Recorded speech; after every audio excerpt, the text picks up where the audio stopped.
Hello बच्चों, आज के इस टॉपिक में पढ़ाते हैं प्रतिरोधों का संयोजन समांतर क्रम में। पिछले लेक्चर में श्रेणी क्रम में पढ़ाया था प्रतिरोधों का संयोजन, तो उसका फार्मूला आया था R बराबर R1 plus R2 plus R3। ये जब प्रतिरोध श्रेणी क्रम में जुड़े होते हैं तो उसका टोटल फार्मूला क्या होता है, R बराबर R1 plus R2 plus R3। और जब प्रतिरोध समांतर क्रम में जुड़े होते हैं तो इसका हमको डेरिवेशन पढ़ना है। तो देखते हैं डेरिवेशन।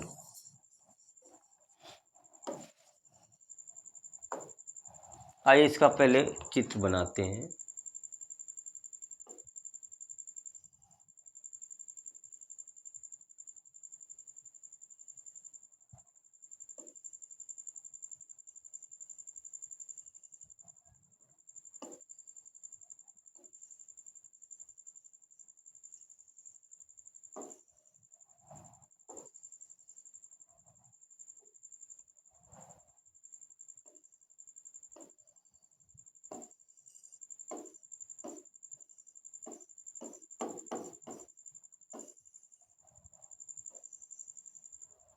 ये प्रतिरोध R1 है और ये क्या है R2 और ये प्रतिरोध क्या है R3।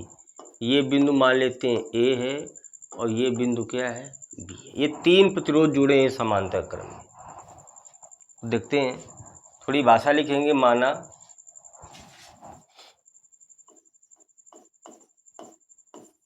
तीन प्रतिरोध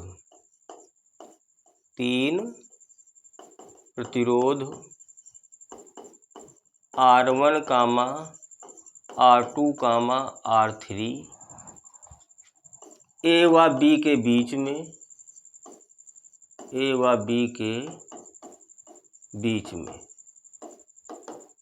समांतर क्रम में जोड़े गए हैं। समांतर क्रम में जुड़े ये। फिर A व B को एक सेल और बैटरी के से जोड़ देते हैं। A व B को बैटरी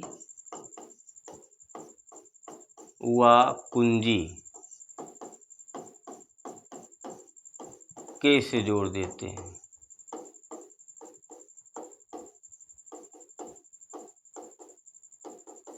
देखो, माना तीन प्रतिरोध R1, R2, R3 A और B के बीच में समांतर क्रम में जुड़े। माना तीन प्रतिरोध R1, R2, R3 A और B के बीच में समांतर क्रम में जुड़े। A और B को हमने एक बैटरी या सेल और कुंजी के से क्या कर दिया, जोड़ दिया। ये सब वायर हैं, तार हैं, इस तरीके से तार है। इसमें R1, इसमें प्रतिरोध R2, इसमें R3। समांतर में A व B के बीच में ये जुड़े हैं। A और B को एक बैटरी और कुंजी के से जोड़ दिया। होता क्या है, पहले इसमें ये समझते हैं कि समांतर क्रम क्या होता है। देखते हैं समांतर क्रम में क्या होता है कि प्रतिरोध R1 का पहला सिरा ये हुआ, R2 का भी पहला सिरा और R3 का भी पहला सिरा। ठीक, ये कौन सा सिरा है, पहला है। ये भी पहला है और ये भी पहला है। इसका दूसरा सिरा क्या है, ये इसका ये वाला, और तीसरे का ये दूसरा सिरा है। तो तीनों प्रतिरोधों के पहले सिरे, R1 का पहला, R2 का पहला, R3 का पहला, देखो एक ही बिंदु से जुड़ा है। और इन्हीं के दूसरे सिरे ये वाला और ये किसी दूसरे बिंदु से जुड़ा है। तो ये क्रम क्या होता है, समांतर क्रम होता है। अर्थात समांतर क्रम में सभी प्रतिरोधों के पहले सिरे एक बिंदु से जुड़े होने चाहिए, एक ही बिंदु से कनेक्ट होने चाहिए। और सभी प्रतिरोधों के दूसरे सिरे किसी दूसरे बिंदु से कनेक्ट होने चाहिए या जुड़े होने चाहिए। तो ये क्रम क्या कहलाता है, समांतर क्रम। एक बार फिर से समझते हैं चित्र को कि समांतर क्रम में प्रतिरोध कैसे जुड़े होते हैं। सभी प्रतिरोधों के पहले सिरे किसी एक बिंदु से और दूसरे सिरे किसी दूसरे बिंदु से जुड़े होने चाहिए। तो ये क्रम समांतर क्रम कहलाता है। और समांतर क्रम में क्या समान होता है, समांतर क्रम में समांतर क्रम में विभव भी समान होता है। विभव क्या होता है? समान होता है। क्यों? क्योंकि सभी जो प्रतिरोध हैं एक ही बिंदु स्रोत से जुड़े हैं। क्योंकि सभी प्रतिरोध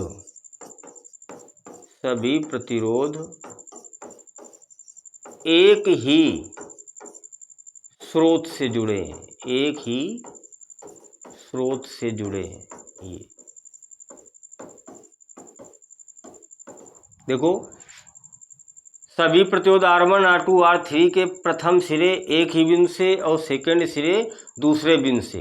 तो इन प्रतिरोधों का देखो पहला सिरा एक है, ए से, ए का मतलब प्लस वाला, ये प्लस से जुड़े हैं, और इनके दूसरे सिरे माइनस वाले से जुड़े हैं।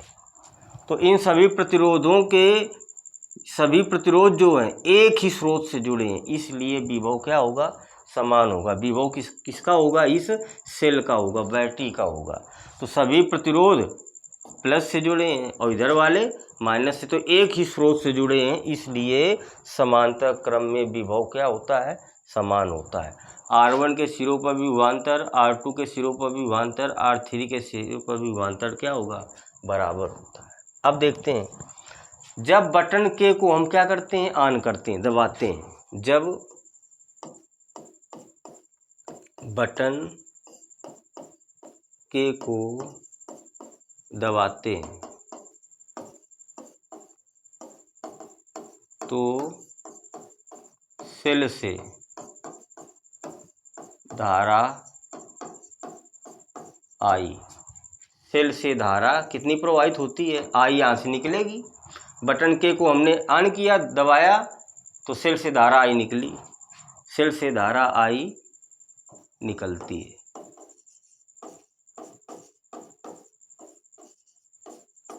जो बिंदु ए पर पहुंचकर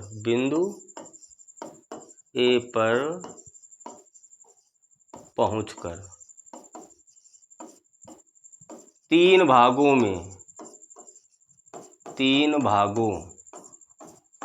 I1, I2 व I3 में विभाजित हो जाती है।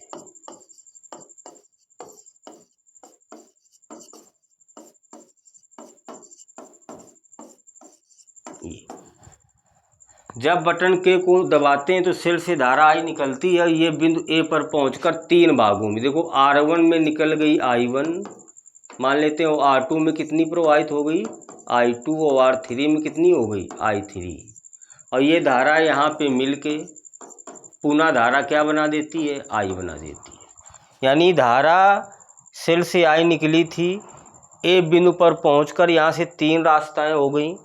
एक R1 की ओर I1 धारा निकली, R2 की ओर I2 धारा, R3 की ओर I3 धारा। अर्थात ये जो I धारा थी तीन भागों में डिवाइड हो गई। कितने भागों में?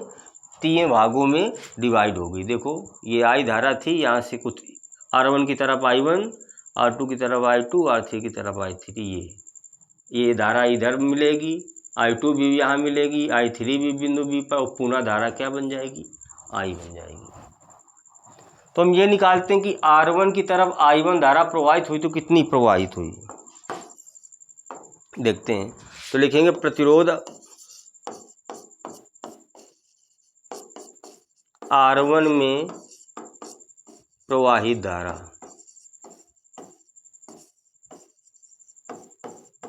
कैसे निकालेंगे? फार्मूला क्या होता है? R बराबर V बटे I। तो हमको I निकालना है, तो I बराबर V बटे R। तो हमको R1 में धारा निकालना है, तो R1 तो I1। और विभव क्या होगा? सभी प्रतिरोधों में विभव क्या होगा? विभव क्या होगा? बराबर होगा, क्योंकि समांतर क्रम में विभव क्या होता है? समान होता है। ये इसी प्रकार R2 में देखेंगे। R2 में प्रवाहित धारा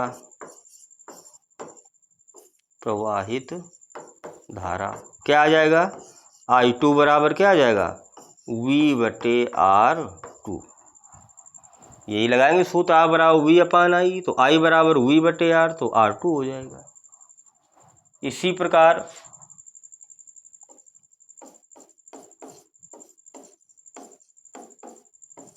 R3 में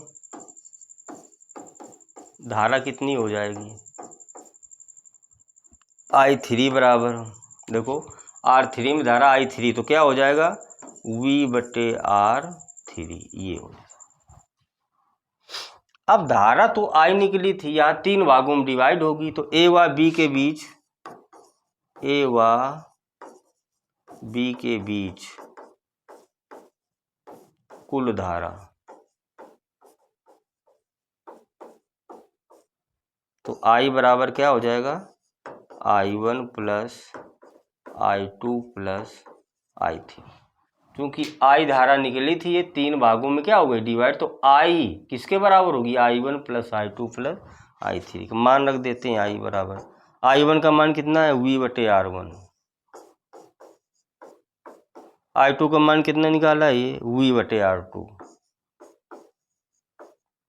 I3 का मान V/R3, ये इनसे कॉमन क्या है, V, क्या बचेगा, 1/R1 plus 1/R2 plus 1/R3।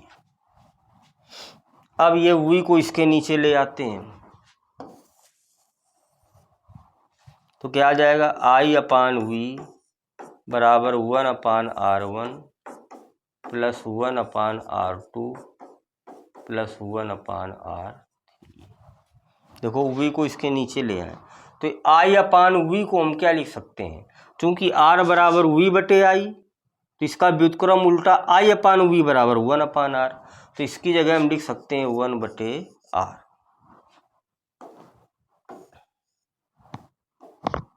क्या लिख सकते हैं, 1/R बराबर 1/R1 plus 1/R2 plus 1/R3। ये सिद्ध हो गया। जब प्रतिरोध समांतर क्रम में जुड़े होते हैं तो टोटल प्रतिरोध का फार्मूला 1/R बराबर 1/R1 plus 1/R2 plus 1/R3। ये हो गया समांतर क्रम में प्रतिरोधों का तुल्य प्रतिरोध का सूत्र। तो समांतर क्रम में क्या समान होता है, विभव समान होता है। क्यों समान होता है, क्योंकि सभी प्रतिरोध एक ही स्रोत से जुड़े हुए हैं, ए से, और एक किससे जुड़ा है, सेल के प्लस सिरे से। और इधर भी देखो सभी प्रतिरोध के दूसरे सिरे ये बी से जुड़ा है, बी किससे जुड़ा है, माइनस से। तो सभी प्रतिरोध एक ही स्रोत से जुड़े हैं, इसलिए विभव क्या होता है, समान होता है समांतर क्रम में। तो ये हो गया आपका समांतर क्रम में तुल्य प्रतिरोध का फार्मूला 1/R बराबर 1/R1 plus 1/R2 plus 1/R